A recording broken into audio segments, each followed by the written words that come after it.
What's up, family? Gerald the Bossman here. You're tuned into the Bossman Show on AM 1010, AM 1430, 1055 The King. Let the King out at 105theking.com and the Bossman Show at bossmanshow.com. Hit me up on Instagram, The Bossman Show, Twitter at Bossman Show, and Facebook, Bossman Show. It's the Bossman on your radio. Listen to the Bossman Show with your host, JR, Saturdays at 9 a.m. right here on AM 1010, The King. BS3 Network, changing the way you watch TV. Yes, BS3 Network, changing the way you watch TV, covering content and hot topics from A to Z, sports, music, society and culture, movie reviews, you name it, we have it. Check it out on bs3network.com or check us out on Roku, BS3 TV on Roku, as well as check out your favorite podcasts on all podcast platforms or Spreaker.com/BS3 Network. You are now tuned to BS3 Network.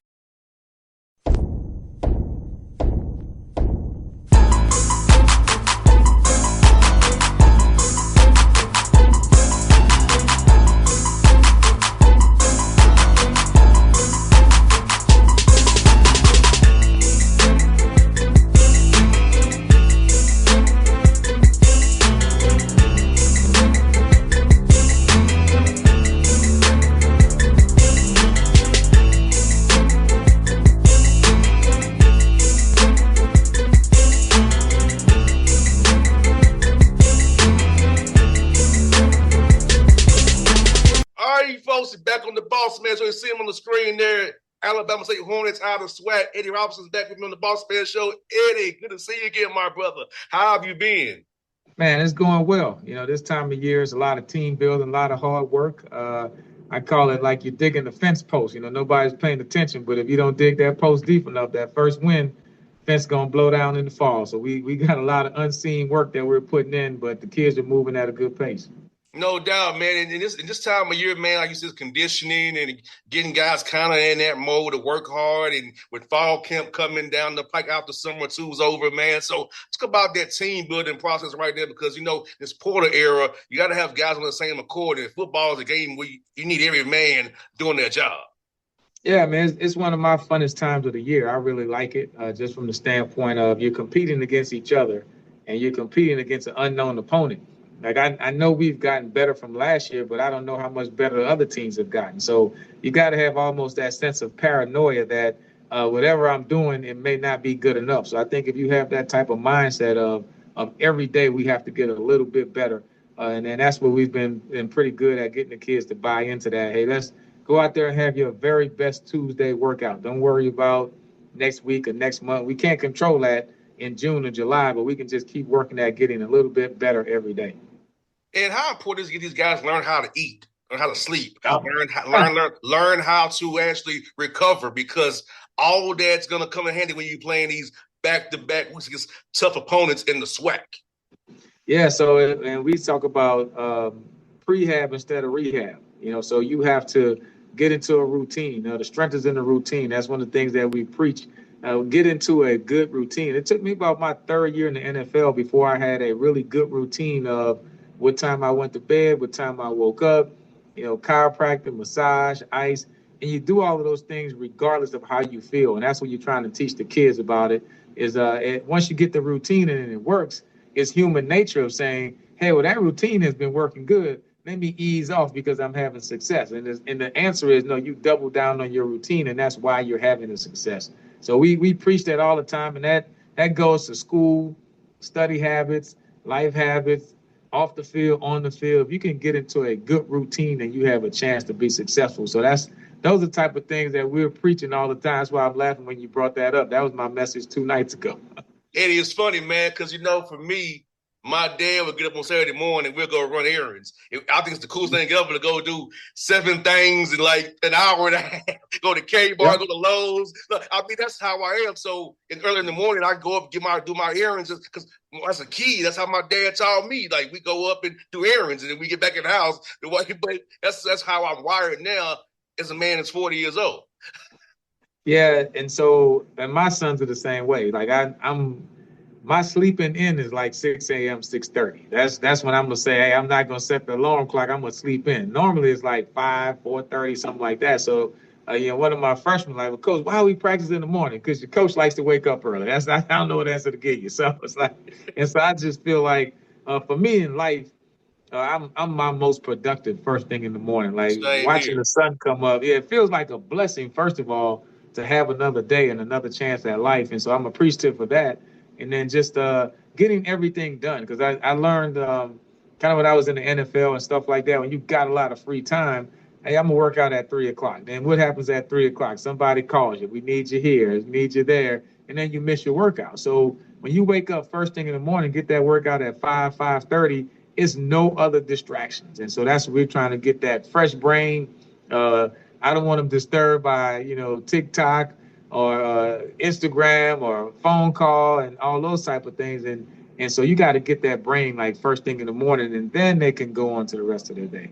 Man, you said a word is I love to go out and do my walk. At this time in Atlanta, it's about 6:30 in the morning. It started, the sun's about to come out, and it's not as humid yet. So go out and get my walk before it gets steamy and humid. So you're right. That's why I'm out here getting my walk around the neighborhood. Was quiet. Nobody's driving around the neighborhood. I can go get my little 1.5 miles in, have feeling good about myself, start my day. So I'm with you on that, brother. Oh yeah. And then the summertime, kind of like here, the sun comes up so early. It's at 5:30 and the sun is up, and that's like just a beautiful time in the city, because you're kind of beating the rush. It's like you kind of, you got the half price sale. You up there early. You checking things out before the rest of everybody comes going, and so and we do the same thing. Even when I ride my bicycle a lot, I'm up at 5:30. By 8 o'clock, like I'm back home. So I'm making phone calls. You get on with your day. So we preach that to the kids, and they kind of buy into it. And hopefully, like you said, you're still doing it because of what your dad taught you. So we're hoping that we're teaching these guys like life lessons that they can take with them long after football. So that's the biggest part of it. It's funny you say that, Eddie, because last night, man, kids' neighborhood, we was younger. I showed them kids how to put the knife in the jar and catch like the little fireflies. Put the grass in the jar. So that's some other thing that my dad taught me. I'm passing on these young kids' neighborhood. Like, these are the lightning bugs. We put grass in it. You take a knife, put holes in the ragu jar, and they'll live for about a week. Then they're gonna die. But you'll have to light up for you. So it was funny to talk about how what my dad taught me again last night. Past paying it for these young men in the neighborhood, because they ain't know about the little fireflies. They was amazed by them. And you even catch them and put them in them jars. Now I think just looking at the head coaches in our conference, I think everybody has that same mission. Like we're really trying to make an impact on young kids' lives, and that's the biggest thing. Yeah, we want to win games and win a championship. That's a big part of it. But the bigger part of it is, the things we're doing with these kids over 4 years is going to prepare them for the next 40 years of their life. And so we can talk about it and we can do it, but kids are watching and they're imitating us. And so they see the way that we're moving as coaches. And so that means we can't be hypocritical coaches. Like I have to really, really be on the standard that I'm setting and the values that I'm teaching. The kids are watching me. Like I have to make sure I'm doing that, because, they know that I ride my bike every Sunday after the game. So they're like, hey, coach, how many miles you got in? So now the days that I'm feeling like not riding, I'm like, I better go, because I know somebody's going to ask me and I don't have to lie to them. So as much as we help them, I'm telling you, man, they help me be a better person also, by making me hold myself to the high standard that I'm setting for everybody else. And that's kind of the beauty of it. Everybody's getting something out of it. So. And let me ask you this, man, in this transfer portal world, man, it's a little harder to kind of build that bond now when guys are only with you for a year at a time, or they might be trying to use you to get somewhere else to make some more money down the road. So how is it difficult now when you really don't know a guy's motive per se? Like, are they really here to be a Hornet part of the Hornet program, but they're trying to get here to get to their next stop? Well, that don't really bother us. I look at it, to be honest with you, the purpose of college is to get a great job. So if you can go to another university and make 3, 4, 500,000, then I shouldn't be the guy that's preventing you from doing that. And so it's my job to recruit and then develop. So the biggest thing I'm gonna do is develop you as a man first, and then the football player second. So hopefully, the fact that I'm investing in you, like Coach Eddie Robinson said, you gotta love them before you coach them. So I'm truly loving each kid and caring about the outcome of him as a person. And I've had some guys that have transferred to other universities, and they still call us to, hey, Coach, what you think? Or hey, can you help us get into the Legacy Bowl? Or hey, Coach, can I do a pro day with you guys? And so we pick up the phone and respond because we've got a connection. And I think, that bond is built on the football field. I think when it's a guy that I've been out there and competed with, like at the NFL level, the ones that I'm really good friends with still to this day, is because we went through something at Pittsburgh when the snow was falling and the bus was running, and we had a moment together. Like, hey, we got to get through this together, So, and it's the same thing here. The guys that, we go into Jackson State and I see the adversity and I see how these kids respond, and we've had a moment. We got a connection. We got a bond forever, whether you're here or somewhere else. And it's my job to recruit you to the point and make this such a great environment that you don't want to leave. But if the financial situation is some where it just makes economically sense to leave, then at that point, hey, I'm still a big fan. I'm still trying to help you. Like we still talk with Ja'Cory Merritt. He comes back to Montgomery, and he still works out on the field here. He's still a Hornet. Like he came out of high school, his only offer was to Alabama State, and he had some great years here. And now he's with the Washington Commanders. And so the fact that he went to another school before he went there, he's still a Hornet, so he still has the right to work out here and be a part of what we're doing, and he's still part of the family. Yeah, with my good friend Dan Quinn from time with the Falcons, cool dude, cool dude, man. Yeah. Mm-hmm. And Eddie, let me ask you this, man. With these, talk about this piece. I was talking about this yesterday when I had another interview about being a student athlete, because for me, I'm using my degree right now with my radio show. My degree's in business, so I'm using my degree. How important is to get that degree, because you can apply it. Like I'm doing it right now. Like my degree is my show. I know how to. I'm the accountant, marketer, everything, right? I know how to do all that stuff, and I don't have to pay nobody, so I know how to do it. And talk about how making sure your young men get into a major they can use after football. Yeah, well, I think the big thing is the mentoring aspect, and that's kind of the next step where we're going with the program.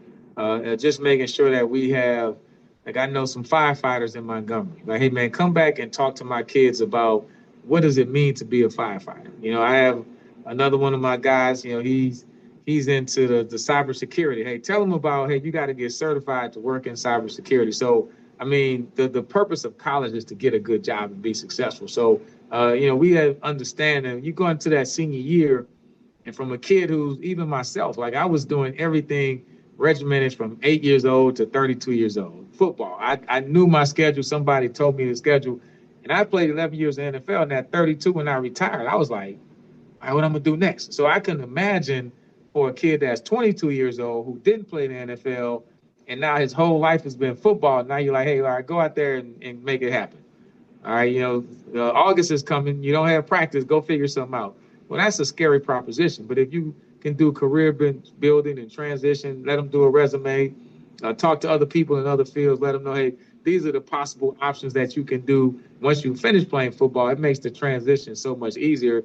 And the college degree, I've had some of my students that are, man, coach, I'm just going to play football this year. And they're like, no, we're going to get this degree. And now 3 years later, man, coach, I'm so glad that you made me finish that degree that last semester. I'm working at the state and I'm doing this, or I'm coaching and I'm doing that. But if not for that degree, then they wouldn't have had that opportunity. So I think it doesn't guarantee anything that's going to be great or easy, because life is difficult. But it just gives you, it's one more box that you have checked, and it gives you more opportunities in life. And that's what we're trying to make sure that we provide. No doubt, man. It's so important. Like you said, man, and you're in the city of Montgomery, a lot of history there, a lot of things that are important to our people. So talk about how important it is in the city of Montgomery to make sure your young men understand where they're at and the things that our ancestors did in that city to help us to get us where we are today. Yeah, man, it's a great city. The Great River region, and we're Montgomery's D1 program, and that's how we market it. They have other D1 programs in the state, but we're Montgomery's D1 program, and so that means that we're trying to cater to everybody here, and we want to give them a great football experience, great just athletic experience. But Montgomery was the birthplace of the Confederacy and also the birthplace of civil rights. So it's one of those things where you can look at both sides of it. You have the Equal Justice Institute downtown with the Legacy Museum and the Rosa Parks Museum. The home of Dr. Martin Luther King is right up the street. The march from Selma to Montgomery was a lot of students on campus that participated in that march. So we make sure that when the kids come here in August, and we'll do things, we take them to the museum every year so that they can really understand the history and the importance of the people ahead of him that are from the city of Montgomery who've done so much to help America change and to help the world change. And so, and a lot of them are still walking around. A lot of them are at our football games. A lot of them are students who are protesting and doing things, and they're willing to share their story. So whenever we can get those folks to come back and talk to the youth, instead of looking at a history book or looking online, you're looking at a person who was out there doing it when he was 18, 19, 20, just like you. And I think that's just something that's very special. And it's beautiful to still have, my father and my mother, who my mother's 75, my dad's 84. They was around when all this stuff happened. Like, my mother had to it was my mother's prom night. Dr. King got killed. Then she had to get a note to go to her prom. That's how crazy it was. My dad was marching in the movement. But his age, he bumps over these people and tell me first-hand stories about them. So I'm lucky to have first-hand stories from my father, who's also a Black Panther too. So it's like a real Black Panther. You know what I'm saying? So I'm blessed to have that right here, two minutes from me. Go talk about. I'll go ask anytime I want to. Now you kind of sound like me just from a history aspect.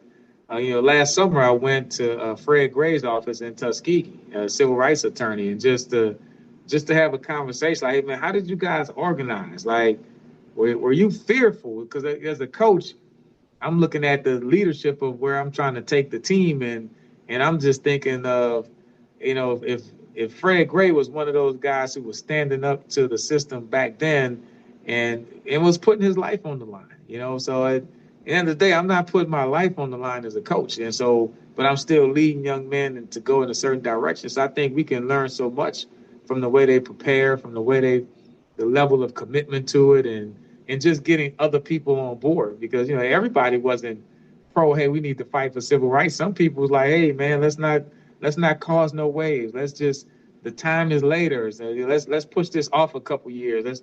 Why we got to be the ones to put up the fight right now. And so I think you gotta appreciate those people that have done that, and just and sit down and talk with them. Like, you can learn something from everybody. So I took my notes, and that conversation helped me as a coach. It just helps me in my leadership role of trying to make an impact with our young men. And at Tennessee State, he did a good job when I was there of meeting the Nashville Citian folks, like Reverend Troy Merritt, Diane Nash, and these people who are very, very relevant in Nashville in the movement. So for me, but it was funny, they knew my dad. That's pretty cool. And they knew, I know who your dad is. It was like, so it was like that moment, like, aha, my dad was a part of this. Like, they knew who he was. Like, nice. So for me, being able to get the first-hand knowledge of all from these people, man, and who my dad knows in coaching too, from his time coaching. So for me, Eddie, like, it's been a blessing that I got all these elders in my ear who care about me because they saw the work my dad put in when it really was butts on the line, Yeah, like literally on the line. So I think that's the part that the kids have to understand, and that's what makes it special. And I want to ask you a few questions about the time in the NFL, man, because I had this conversation with Paul Berg, one of the Braves pitchers, about the turf for baseball, and how at the old vet, it really wasn't no cushion when he played for the Phillies. So for you guys playing at the baseball stadiums, did the dirt affect how y'all call games, whether it be on both sides of the ball, because you want to maybe blitz them on the dirt or not so much, or run away from the dirt? So how did the dirt play into y'all strategy when that was out there? Yeah, I think Three Rivers had it covered up. I know the old Cleveland Stadium had it exposed. Playing in San Diego, they had it exposed. So some teams had the turf, but then it was always a seam around the turf. Those multi-use stadiums, as we can see, they're all gone now. So they were never a really great idea. It was probably a great idea at the time, but now we realize years later, probably wasn't a great idea. And so, and I started off playing in the House of Pain in the Astrodome. So, and that was a multi-use stadium. But yeah, I think it was one of those situations from offensive coordinator wise. You look at Candlestick Park, and the sprint right option. You always saw Jerry Rice where he was running over the dirt, running here, and boom, fast to the flat. You know what I'm saying? So you got stuck at second base, and he's in the front pylon catching the touchdown. So I think the smart offensive coordinators in football, you're trying to get any advantage you can take, whether it's the positioning of the sun or the wind, whatever it takes. It is so hard to game. Man, you're going to take every advantage that you can to try to win that game. So. And did you have to change your cleats based on where you were on the field, or you wore the same cleat the whole game? Now you wear the same cleat the whole game, but we had now it's the molded bottom. Back then you had the screw in. So we went to Cleveland and it was snowy and muddy, and you had to put your high heels on. So your high heels, when you go to that 1 1/4 inch cleat, and then that thing was sticking out real long. So it's like, and so we had to change the cleats out on the sideline if it got muddy to go with the high heels. And I mean, you standing up there probably good, but almost 2 inches off the ground. But that's what you had to go to get grip when it was in that type of a bad condition. But it was definitely different between everything being either manicured grass, or the little sports turf that everybody has now. So it was a different era. No doubt, man. And Eddie, I have some old pictures of you when y'all practiced at Tennessee TSU back in the day. Mm-hmm. Yeah. Yep. I got open. My mom showed me, say, you should tell him this. It's a picture of you and him together at training camp. Yeah. No, it was a great experience, man. Just the love that Tennessee showed the Oilers, and I was I was fortunate because I played the year before the last year in Houston, so I missed the no crowds at the stadium, and then I played in Jacksonville those 2 years. Then when I came back, I missed the Memphis year, but the first year I came back, we were playing at Vanderbilt, then the new stadium in '99. So, but that was a tough transition, just going from here to there, and now they're building a brand new stadium, which I can't wait to see. But and they went back to the Columbia blue color. So as an Oiler, like I'm loving it. Like I'm loving the connection with Houston, and it's one of those things that you still kind of regret that the team had to leave, but things happen. But I think the Adams family has just been great with the ownership of Tennessee and Nashville, and who knew that Nashville was going to blow up into the city that it is now, just from a size wise and everything like that. So it's a great city for an NFL franchise, which it was in doubt, some 20, 30 years ago, but now it was really a great decision. It's cool for me because Super Bowl gonna be in Nashville in 2030 and Atlanta in 2028, so I can go to Super Bowls and not worry about hotel fees. I can just go and enjoy. So I can just post up. Those hotel fees are something else. That's a big part of it. Yeah, no doubt, man. It's crazy how close that La Quinta Inn is to the stadium right there on Interstate Drive. It's like literally right there at the. Right there. Yeah, it is. I think that's been there from when I was playing. It was like always there. So. Yeah. And then going by what the old Shoney's was right there is just a parking lot now. Like I was up there that day, and those old Shoney's right there gone. Like I used to go to. Yeah, the city has really grown up. Every time I go back to Nashville, I'm like, wow, man, this is a little bit more and a little bit more. So it's a great place to live, man. Great part of the country. Yeah, no doubt, man. I'm happy to be able to call Nashville and Atlanta both homes I can go to because Eddie, like sometimes when I don't want to go to. But sometimes when I don't want to drive 5 hours from Memphis to Atlanta, I go to my house in Nashville and sleep overnight, and then come back to Atlanta when I wake up. So I was like doing 5.5 hours, and pitch black dark all the time, after a Grizzly game. I feel you on that. That's tough. Yeah, but it is worth it, man. It's better than having a clock in, Yeah, absolutely. Eddie, man, great to catch up with you, brother. I'm wishing you all the best, man. Glad to talk about your program again, and we'll definitely talk again down the road, my brother. It was always good to chat with you, man, and best of luck to you and your team, brother. No, well, I appreciate you. Appreciate the coverage, especially, and we always like people that are covering our HBCUs and giving us a spotlight.